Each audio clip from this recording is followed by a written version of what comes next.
Doctor Mohammad Yunus না হয়ে অন্য কেউ আসলে এই দেশটা টিকিয়ে রাখা সম্ভব হতো না। আল্লাহ ব্যবস্থা করে, এমন একটা মানুষকে দিয়েছে যার একটা পরিচিতি আছে আন্তর্জাতিক মহলে। নোবেল প্রাইজ তো যারে তারে দেয় না, তাহলে আমাদের হাসিনাও পাইতো। উনি তো বিভিন্ন চেষ্টা অলরেডি করেছিলেন, রোহিঙ্গাদেরকে জায়গা মায়গা দিয়ে আরও বিভিন্ন কায়দা কৌশল, বিভিন্ন ডিগ্রি বিভিন্ন দেশ থেকে নিয়ে, কিন্তু পারে না। কারণ এ তো কিছু করা লাগবে আপনাকে মানবতার জন্যে, এমন কিছু দেখানো লাগবে যেটা দেখে বিশ্বের আন্তর্জাতিক মহল যারা, মোড়ল যারা, এই নোবেল পুরস্কারে যারা দায়িত্বে আছে তারা এই কাজটা করে দেয়। স্বাস্থ্য বিভাগের ওপরে যে রমজান নিয়ে একটা গবেষণা দিয়েছিল জাপানের একজন বিজ্ঞানী ইউশোনারি ওসামি, 2017 সালে তারা নোবেল দিয়েছে স্বাস্থ্য গবেষণার ওপরে। জাপানে বাড়িয়ে লোকটার, ইনি গবেষণা করে বের করেছিলেন যে মানুষের ক্যান্সার এবং টিউমার থেকে বাঁচানো যায় কি দিয়ে। অটোফেজি, আপনি নাম শুনেছেন হয়তো।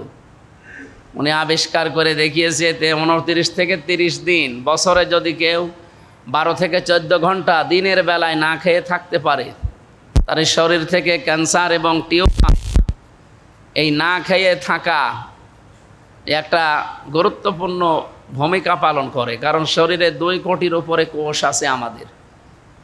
আপনি যখন সারা জীবন খেতেই থাকেন একাধারে, তখন ওই কোষের পাশে আরও কিছু কোষ বৃদ্ধি হতে থাকে।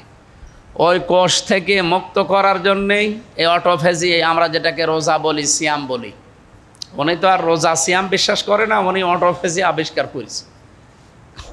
উনি 27টা ধর্মগ্রন্থ দেখেছিলেন পৃথিবীর উল্লেখযোগ্য। সর্বশেষ মুসলমানদের ধর্মীয় গ্রন্থ কোরআনে কারিম, এখানে সূরা বাকারার 184 নম্বর আয়াতের শেষের অংশটা গবেষণা করে তিনি পেলেন, ওয়াং তাসুমু খায়রুল লাকুম, তোমরা যদি রোজা রাখতে পারো তোমাদের জন্য ভালো হবে, কল্যাণ হবে। কি ভালো হবে? এই যে একটা ভালো তিনি আবিষ্কার করলেন, যে রোজা রাখলে ওই যে অতিরিক্ত যে কোষগুলো আছে আল্লাহর দেওয়া ন্যাচারাল, এই কোষগুলো তখন কিছু খেতে পায় না, ওই আশপাশে থাকা কোষগুলো খাওয়া আরম্ভ করে। একটা মাসের ভেতরে খেতে খেতে পুরা সাবাড় করে ফেলে। তখন আপনি ক্যান্সার এবং টিউমার থেকে বেঁচে যান। শরীরের ভেতরে 5.5 কেজি রক্ত আছে, এগুলো 226 কিলোমিটার বেগে আমাদের শরীরে প্রবাহমান হচ্ছে। আপনার রক্তের ভেতরে প্রায় 5 প্রকার ক্যান্সার দেখা দিয়েছে, এখন বিজ্ঞান জানাচ্ছে। এখান থেকে বাঁচতে হলে, টিউমার হয় মানুষের শরীরে 2 প্রকার, একটা ভেসে ওঠে দেখবেন, আর একটা ভেতরে থাকে। এগুলো থেকেও বাঁচতে হলে রমজান বা সিয়াম বা রোজা, এর বিকল্প পৃথিবীতে আর কিছু নেই। এটা বৈজ্ঞানিকভাবে আল্লাহ রসুল প্রত্যেকের কাছ থেকে প্রমাণিত। সুতরাং রমজানে সিয়াম সাধনার দ্বারা যারা একটা মাস প্রায় পার করে ফেলছি আমরা, আল্লাহ রাব্বুল আলামিন এই কঠিন মারাত্মক রোগ ক্যান্সার, যার কোনো অ্যান্সার নেই, আল্লাহ যেন আমাদেরকে অন্তত এই রমজানের রোজার দ্বারা আমাদেরকে রক্ষা করেন, বলেন আমিন। আমরা এখানে তো আর খতম তারাবি হয়নি নাকি? সূরা তারাবি পড়েছেন আপনারা, পড়া কোরআন শরীফ বিভিন্ন মসজিদে তেলাওয়াত হয়েছে নামাজে। আমরা আজকে 20 রাকাত তারাবির ভেতরে 1 রাকাতে আমরা পড়েছিলাম ইন্না আনজালনা ফি লাইলাতিম মুবারাকা ইন্না কুন্না মুনজিরিন। অবশ্যই আমি কোরআনে কারিমকে নাজিল করেছি একটা বরকতময় রজনীতে। ইন্না কুন্না মুনজিরিন, আর আমি নিজেই সতর্ককারী। আল্লাহ রাব্বুল আলামিন যদিও এই রাতে ফেরেশতা জিবরাইল সহ লক্ষ লক্ষ ফেরেশতা অলরেডি পাঠিয়ে দিয়েছেন। সূর্য ডোবার পর থেকে তারা দুনিয়ায় এসেছে। 21, 23, 25, 27, 29 এই সমস্ত বেজোড় রজনীগুলোতে তারা দুনিয়ার আসমানের, এই পৃথিবীর জমিনে যারা ইবাদত বন্দিগিতে থাকে তাদের সাথে মুসাফা করে, তাদের সাথে মোলাকাত করে। হয়তো আমাদের ওই চক্ষু, ওই দৃষ্টি নেই, এই জন্য আমরা দেখতে পাই না। ফেরেশতা এসেছে। তা লাইলাতুল কদরি খায়রুম মিন আলফি শাহর বলা হয়, এটা 1000 মাস থেকে উত্তম না। তাহলে আলফন শাহরুন দিত আল্লাহ, আলফন শাহরুন আল্লাহ দেয়নি, আলফি শাহর মানে 1000 বছর, শুধু না, হাজার হাজার বছর। হাজার হাজার বছরে মানুষের যে উপকার হয়, মানুষ যে ইবাদত বন্দিগি করে, এর দ্বারা মানুষের যে কল্যাণ হয়, এই 1 রাতে আল্লাহ সেরকম কল্যাণ সাধন করেছেন কোরআন নাজিল করে। যেহেতু মাত্র একদিন এই দেশ স্বাধীন হওয়ার পরে যতদিন এই দেশ সার্বভৌমত্ব টিকে থাকবে ততদিন মানুষ পালন করবে।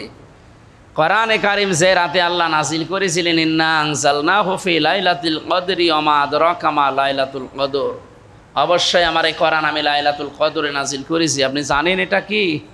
এটা হাজার মাসের চাইতে উত্তম। শুধু হাজার না, হাজার হাজার।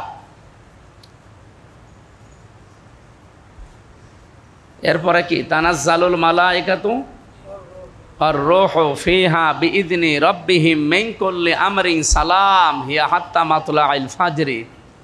অলরেডি ফেরেশতা এখানে এক বচন আল্লাহ দিতে পারতেন, মালাকুন, মালাইকা দিয়েছেন। তানাজ্জালু মানে এটা মজারে, বর্তমান ভবিষ্যৎ, প্রেজেন্ট ফিউচার।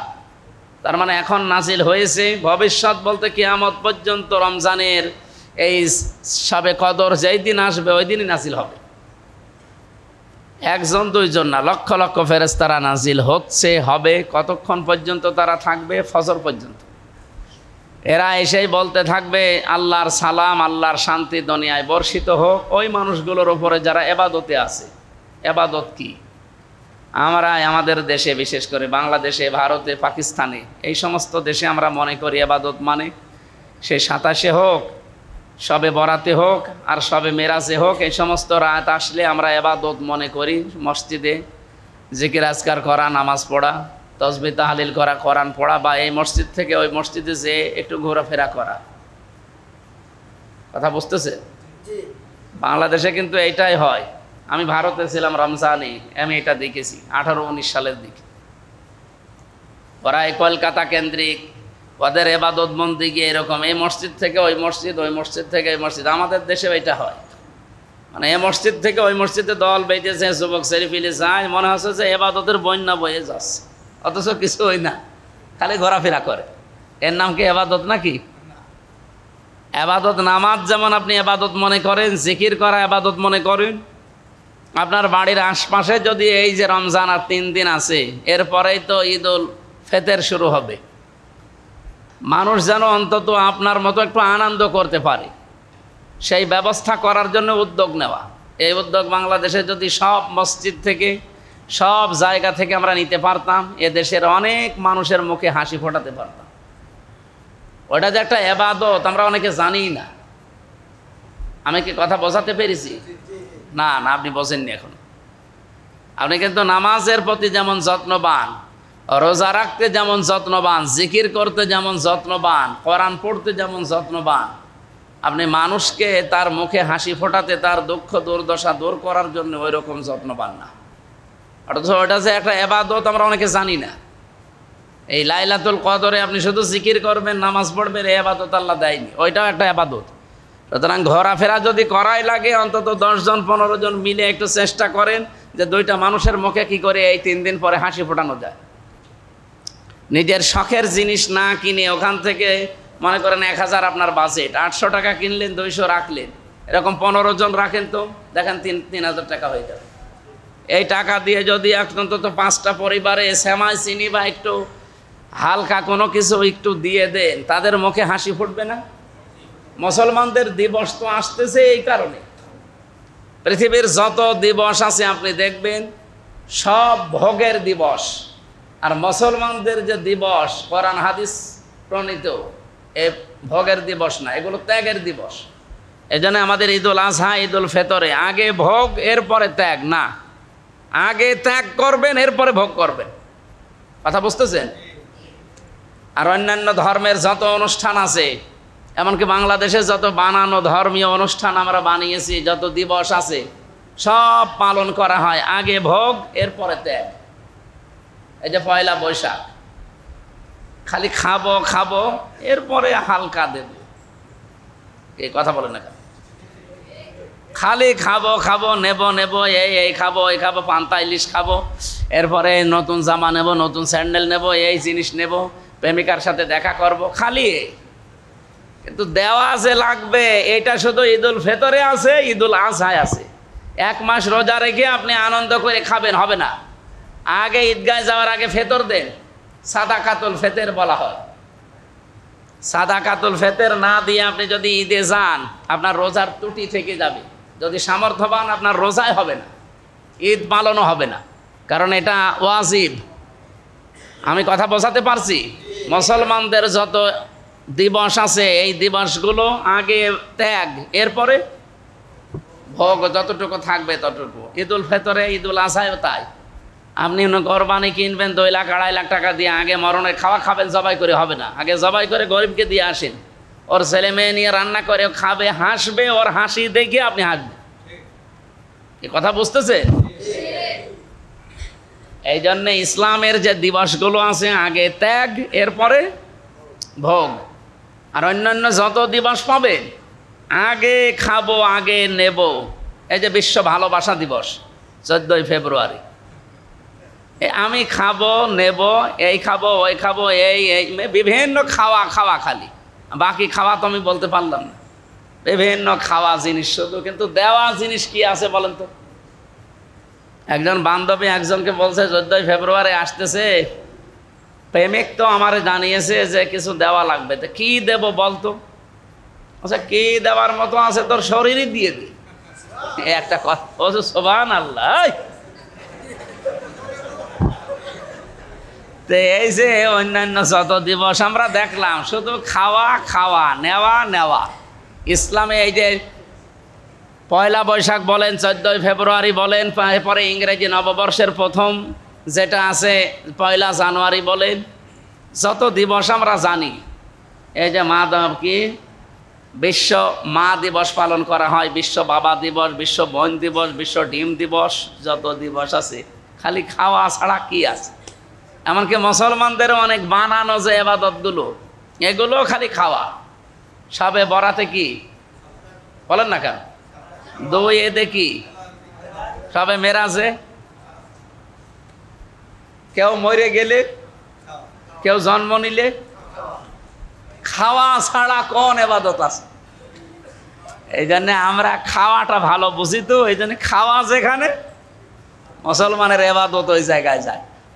অথচ আন্তর্জাতিক সাম্রাজ্যবাদী যারা, তারা আমাদেরকে এই নতুন নতুন দিবসগুলো বানিয়ে আমাদের পকেটের টাকা বের করার একটা ধান্দা খুলিছে।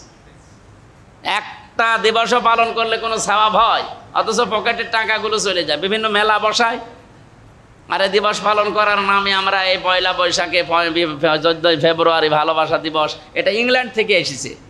শফিক রেহমান নামে এই চারর সন্তান একটা, এই শয়তানের বাচ্চা নিয়ে এসেছে এইটা। কত মেয়েদের ইজ্জত নষ্ট হয় এই দিনটা পালন করতে গিয়ে, কত যুবক তার চরিত্র নষ্ট করে ফেলে। অথচ ওটা পালন করে খ্রিস্টানরা। কারা? আপনি কি খ্রিস্টান? এটা পালন করা যাবে আগামী থেকে? মুসলমানদের দিবস মাত্র 2টা, ঈদুল আজহা, ঈদুল ফিতর। সুতরাং আপনি আনন্দ করবেন, একেবারে খাবেন খালি না, হবে না। আগে আপনি মানুষকে দেখবেন যে সে হাসে কিনা, আপনার পরিবারস্থ লোক, আপনার পরিবারের বাইরে যারা আছে, প্রতিবেশী, আশপাশে যতটুকু সমর্থ আছে, এদের দেখে বেড়াবেন যে এরা আসলে হাসে কিনা। এদের হাসির জন্য আপনাকে সাদাকাতুল ফিতর দেওয়া লাগবে, সাদকা করা লাগবে, যাকাত দেওয়া লাগবে, দান করা লাগবে। এই রমজান এগুলো শিক্ষা দিতে এসেছিল। সুতরাং আমাদের উচিত হবে, আল্লাহ যেহেতু নিজে সতর্ককারী, ইন্না কুন্না মুনজিরিন, অবশ্যই আমি আল্লাহ নিজেই সতর্ক করছি তোমাদের। সুতরাং আন্তর্জাতিক সাম্রাজ্যবাদী তাদের ফাঁদে পা দেওয়া যাবে না। আগামী থেকে মুসলমানের দিবস সারা পৃথিবীতে কয়টা? 2টা, ঈদুল ফিতর, ঈদুল আজহা। যেহেতু আর 3 দিন পরে আমাদের ফিতর। ফিতর মানে ভেঙে ফেলা। ফিতর মানে কি? ফিতরের আর একটা অর্থ আছে। ফিতর মানে ইফতারি করা। ফিতরের আরও অর্থ আছে। ফিতর মানে ঈদুল ফিতরের নামাজ আদায় করে মানুষ যখন বাড়ি যায় তখন নিষ্পাপ হয়ে যায়, ভেঙ্গে চোরমার করে ফেলেছে ওর জীবনের অপরাধগুলো। একটা মাস রোজা ছিলাম, কিছু খেতে পারিনি সেরকম মন মতো, এখন যেহেতু রোজা ভেঙ্গে ফেলেছি আজকে, এই জন্য এর নাম আরবিতে ফিতর বলা হয়। এই ফিতরে আপনি ঈদের দিন আনন্দ করতে করতে চলে যাবেন, একা একা হবে না।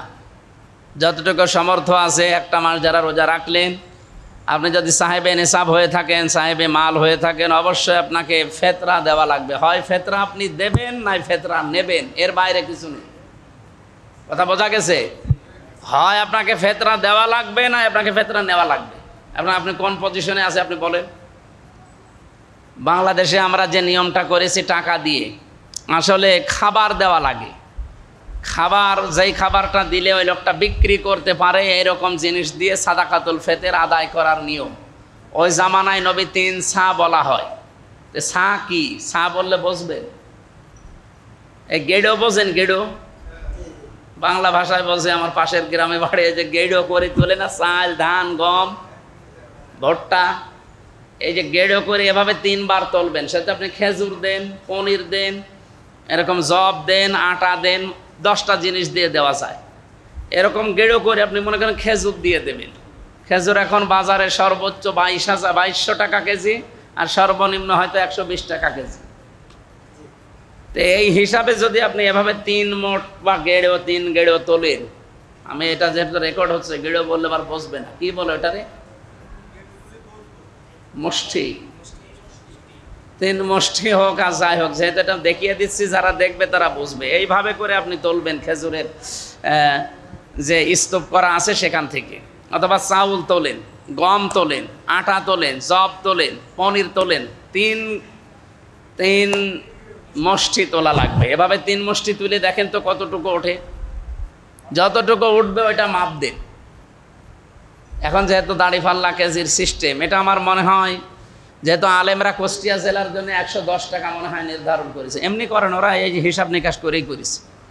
সুতরাং টাকা দিলে যদি দিতে চান 110 টাকা আপনাকে সর্বনিম্ন দেওয়া লাগবে। আর সর্ব ঊর্ধ্বে কত দেবেন এটা আপনার সম্পদের উপরে। সবার সাদাকাতুল ফিতর এক না। মাওলানা ইয়াসিন আরাফাত যদি 110 টাকা দেয়, আমির হামজা 110 টাকা দিলে কিয়ামত পর্যন্ত আদায় হবে না। আমির হামজার অন্তত এরকম 110 টাকার 50 ডবল করা লাগবে। এই কথা বুঝতেছেন? এরপরে রশিদ চাউল ভান্ডার, এই পাশের গ্রামে বাড়ি না, এখন উনি যদি বলে আমি 110 টাকা দেব, ও আদায় তো হবে না, আরো গোনা হবে। আমার আকিস গ্রুপ, আমি যেখানে চাকরি করি, ওনারা যদি বলে আমি 110 টাকা দেব, হবে? ওর তো মনে হয় 1 কোটি টাকা করে দেওয়ার দরকার এক একটা ফেতরা, কারণ টাকার কোনো হিসাব নিকাশ নেই। এই বাংলাদেশে ওদের জমি কেনা পর্যন্ত নিষেধ। বলেন তো কত সম্পদ থাকলে সরকার থেকে নিষেধ করে দেয়? এমন কোন জেলা আছে যেখানে ওদের জায়গা নেই? তো এরা যদি বলে যে আমি 100, বিআরবি কেবল উনি যদি বলে আমি 110 টাকা দিলাম, ফেতরা আদায় হয়ে গেছে, না, ওনার আরো ইয়ার কি মারা হবে।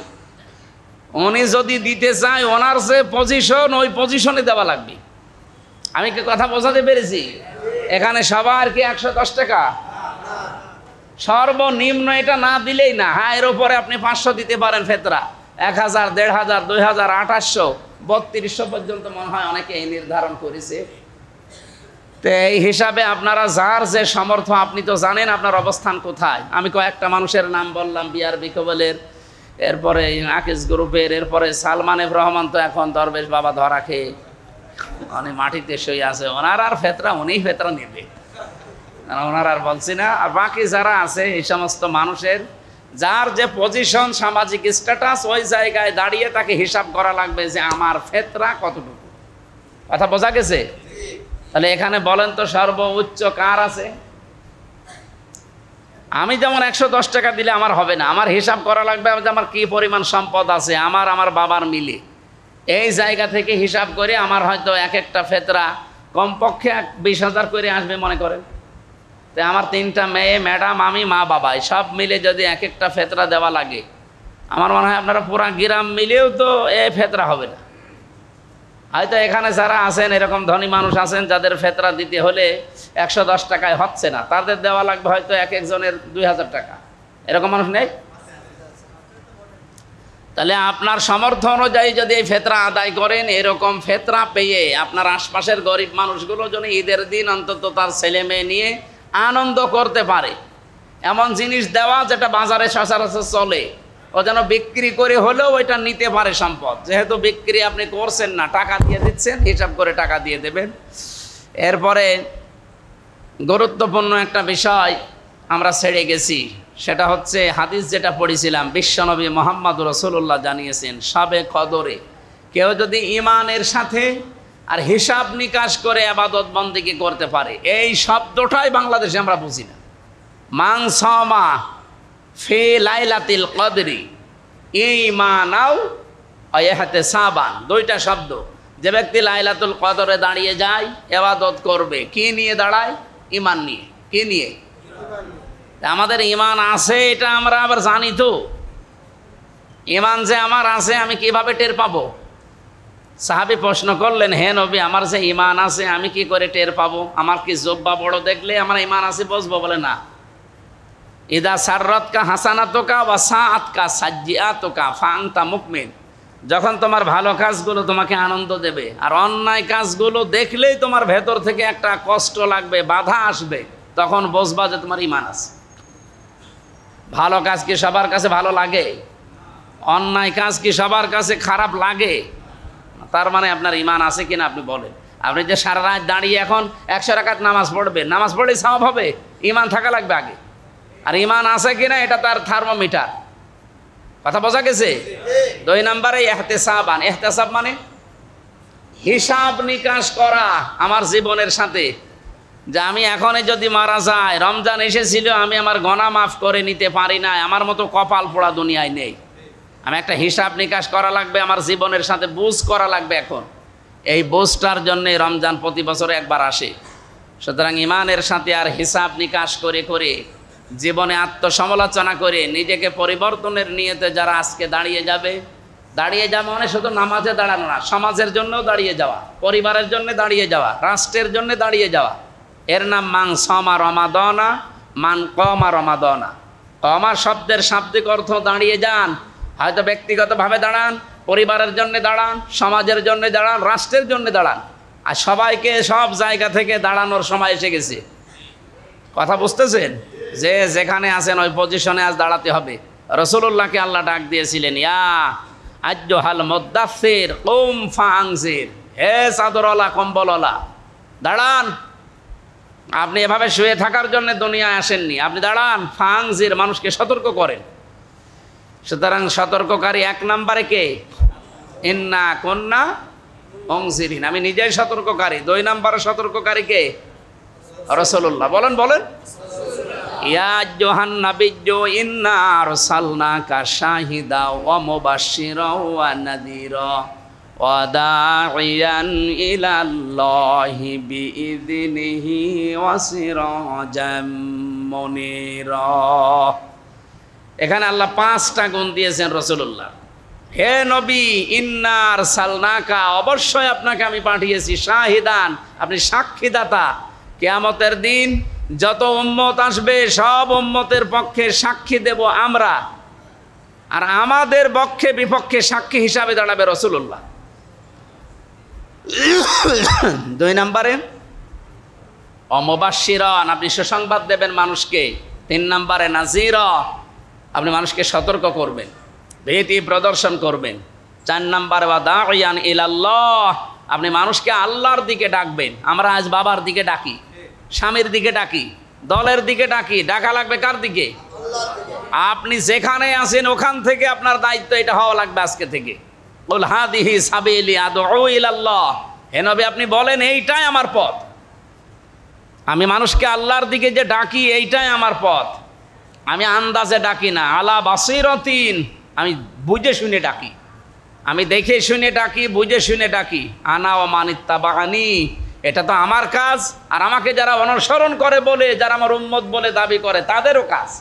সুতরাং আমাদের আজকে থেকে এই যে 4 নম্বর নবীর যে গুণ, উনি ডাকতেন কার দিকে? আমরাও যেন জীবনে আল্লাহর দিকে ছাড়া অন্য কারো দিকে না ডাকি। যে ভাই আসেন আমার বাবার আদর্শের দিকে আসেন, বলা যাবে? কার দিকে ডাকবে? বিইজনিহি ওয়া সিরাজাম মুনীরা। 5 নম্বরে উনি উজ্জ্বল প্রদীপ ছিলেন। ওনার থেকে যত আলো মানুষ নিয়েছে তত আলোকিত হতে পেরেছে, অথচ ওনার আলো জীবনে কমে নাই। মোমবাতি আপনি জ্বালিয়ে দেন, সারা এলাকার মানুষেরা, পুরা কুষ্টিয়া জেলার মানুষ আলো নিতে থাকবে, মোমবাতির আলো কমবে? ও যা আছে তাই থাকবে। রাসূল থেকে হেদায়েতের বাণী মানুষ নিয়েছে, কিন্তু তার যে হেদায়েত আল্লাহ তাকে দিয়েছেন ওইটা কমে গেছে। এই জন্য আমাদের উচিত হবে এই সতর্ককারী রাসূলুল্লাহ 2 নম্বরে। 3 নম্বরে সতর্ককারী হচ্ছে আলেমরা। কারা? কোন আলেম? যারা তাদের জ্ঞানের ওপরে আমল করে। বাংলাদেশে আমরা এমনও আলেম জানিও নিজেই পথভ্রষ্ট, সতর্ক করবে কি? এরকম সতর্ককারীর মানে সিরিয়াল আছে। আল্লাহ 1 নম্বরে আল্লাহ বলেন ইন্না কুন্না মুনজিরিন, আমি নিজেই সতর্ককারী, ফিহা ইউফরাকু কুল্লু আমরিন হাকিম। আজকের এই রজনীতে আমি গুরুত্বপূর্ণ কিছু সিদ্ধান্ত নেব। তাহলে বাংলাদেশ সম্পর্কে নতুন কিছু সিদ্ধান্ত আসা দরকার না? আজকে আপনি আল্লাহর কাছে কায়মন বাক্যে দোয়া করেন, মোনাজাত করেন, এমন এমন কিছু ভালো কাজের আঞ্জাম দিয়ে বলেন, আল্লাহ এই ভালো কাজটা আমি আজকে অমকের উপকার করেছি, অমকের মেয়ে বিয়ে হচ্ছিল আমি 2000 টাকা দিয়ে উপকার করেছি, এরকম একটা কাজ করে বলবেন যে আজকে রজনীতে। অথবা একজনের ছেলে পরীক্ষা দেবে, আমি 500 টাকা দিয়ে তারে সাহায্য করেছি, 2টা বই কিনে দিয়েছি। এই মানবতার কল্যাণ হয় এরকম কোনো কাজ করে তারপরে বলবেন যে এই ওসিলায় আল্লাহ মাফ করো। তাছাড়া 10 বার সুবহানাল্লাহ সুবহানাল্লাহ আল্লাহুম্মা আমিন, তো সুবহানাল্লাহ নেওয়ার জন্য আল্লাহ বসে আছে। এমন কিছু কাজ করা লাগবে যেন মানবতার উপকার হয়। কথা বুঝতেছেন? এই কাজ করার পরে আজকে কায়মন বাক্যে নিজের ব্যক্তিগত জীবন, পরিবার, সমাজ, রাষ্ট্রের জন্য এমন দোয়া করা দরকার, আল্লাহ যেন এমন সিদ্ধান্ত নেয় আজকে আমাদের দেশ যেন কোরআনের হাতে চলে যায়। আমার আম্মিন ইনদিনা, আজকে আদেশ আসবে কার কাছ থেকে? যত ফেরেশতারা আজকে ঘুরতেছে রাতের বেলা, সব আদেশ নিয়ে এসেছে আল্লাহর কাছে। ইন্না কুন্না মুরসিলিন, অবশ্যই আল্লাহ রাব্বুল আলামিন এই মুরসিলিন শব্দের 2টা অর্থ, একটা ফেরেশতা আর একটা নবী রাসূল। যেহেতু নবী রাসূল এখন আর পাঠাবে না, 2 নম্বরের অর্থটা ধরা লাগবে। কি? ফেরেশতারা আসতেছে, ওনারা এখন দেখতেছে, আমাদের পর্যবেক্ষণ করছে যে কার দ্বারা কতটুকু আল্লাহর পথের দিকে মানুষ অগ্রসর হয়, মানুষের উপকার হয়। আপনাকে আবার বলছি, যদি উপকার করতে নাও পারেন কারো ক্ষতি করবেন না। আল্লাহ আমাদের বিষয়ে এমন এমন সিদ্ধান্ত যেন আজকে নিয়ে ফেলেন, সর্বোত্তম সিদ্ধান্ত হবে এদেশে যেন আল্লাহ ইসলামকে বিজয় করে দেন। আল্লাহ রাব্বুল আলামিন বাস্তব জীবনে আমরা যতটুকু শুনেছি, ইবাদত বন্দেগী যতটুকু পারেন, আপনি নামাজ পড়তে চাইলে কিছু নামাজ পড়েন, জিকির করেন, কোরআন পড়েন, মানুষের একটু খোঁজ খবর নেন, অথবা আত্মীয় স্বজনকে একটু কল দিয়ে বলেন যে কোনো সমস্যা যদি মারাত্মক থাকে বলো, আমার সামর্থ্য অনুযায়ী কিছু পাঠাবো। এরকম কিছু কাজ কারবারে আঞ্জাম দেওয়া দরকার। আরও যাদের এর ওপরে কিছু আছে তারা যেন একটা মানুষের কর্মসংস্থান তৈরি করে দেয়। যে মানুষের হাতে যে এমন কিছু আছে যে আমি একটা ফ্যাক্টরি তৈরি করে, একটা ওয়ার্কশপ তৈরি করে 5টা মানুষকে কাজে লাগাতে পারি, এরকম লাগিয়ে দেন, আল্লাহর আরশ খুশি হয়ে যাবে। ভারতে তাজমহল দেখার জন্য মানুষ চায়। 20 কোটি টাকা খরচ হয়েছিল ওই সময় তাজমহল বানাতে। কত কোটি? 20 কোটি। বোঝেন আপনি? আমি কয়েকদিন আগে মালয়েশিয়া গিয়েছিলাম, ওখানকার 1 টাকা বাংলাদেশের 29 টাকা। ওখানে আমার অনুষ্ঠান করলে 2000, 2500, 3000 টাকা দেয়। 3000 টাকা যখন দেয় মনে হচ্ছে ছাতা কি দিচ্ছে, অথচ ওটা ভাঙালে প্রায় 1 লাখ, 70-80 হাজার হয়ে যায়। বলেন তো, 3000, 4000, 5000 টাকা যখন দিল তখন কি মনে হচ্ছিল যে এই একটা টাকা হইল, অথচ ভাঙাতে গিয়ে দেখি এটা প্রায় 70-80 হাজার হয়ে গেছে। তো তাজমহল বানিয়েছিল ওই বাজারে 20 কোটি টাকা খরচ করে, যেই বাজারে 2.5 টাকায় একটা গাভী পাওয়া যেত, যে 3-4 কেজি দুধ দেয় এরকম গাভী। কয় টাকায়? 2.5 টাকায়। 1 টাকায় 8 মণ চাল পাওয়া যেত। কয় টাকায়? আপনি চিন্তা করেন, ওই বাজারে 20 কোটি টাকা খরচ করার তাজমহল 22,000 শ্রমিক কাজ করেছিল, 20 বছর সময় লেগেছিল একাধারে।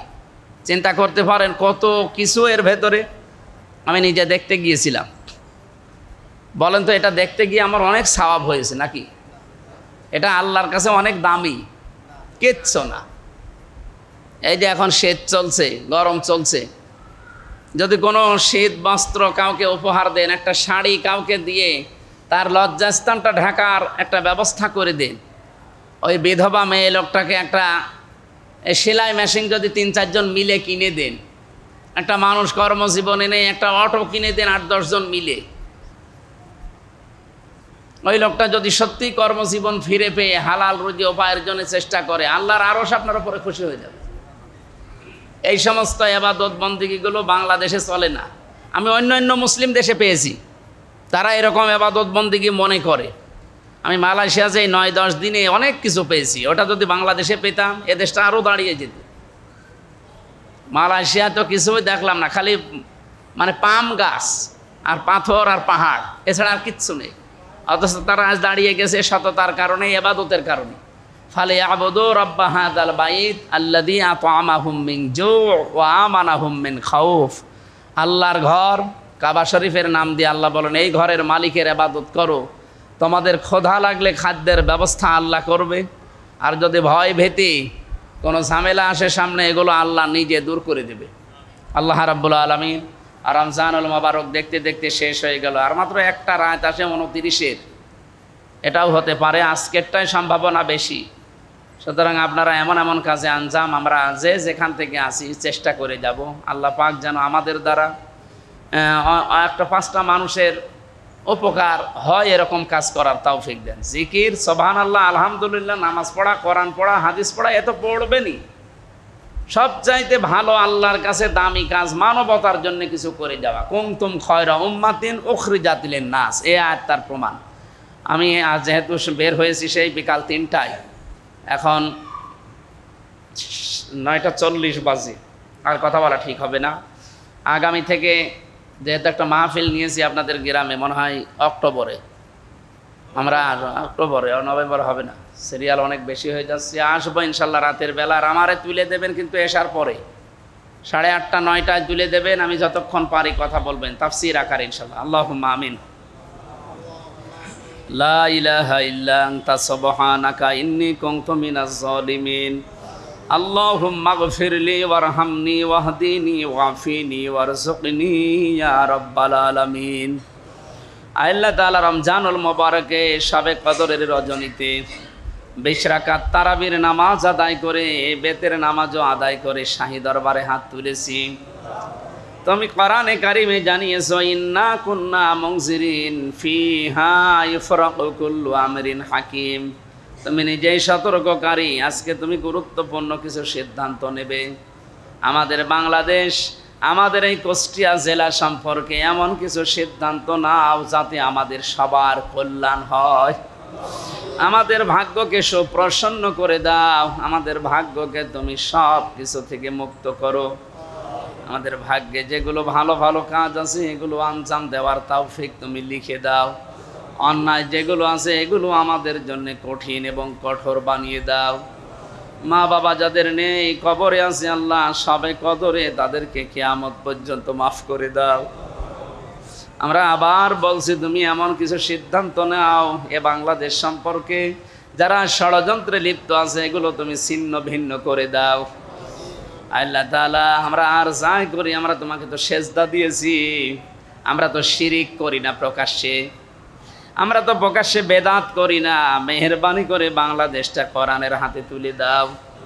যত মাজলুম আছে এই দেশে তুমি হামে ওয়া নাসির হয়ে যাও, যারা জালেম আছে ওদেরকে ছিন্ন ভিন্ন করে দাও।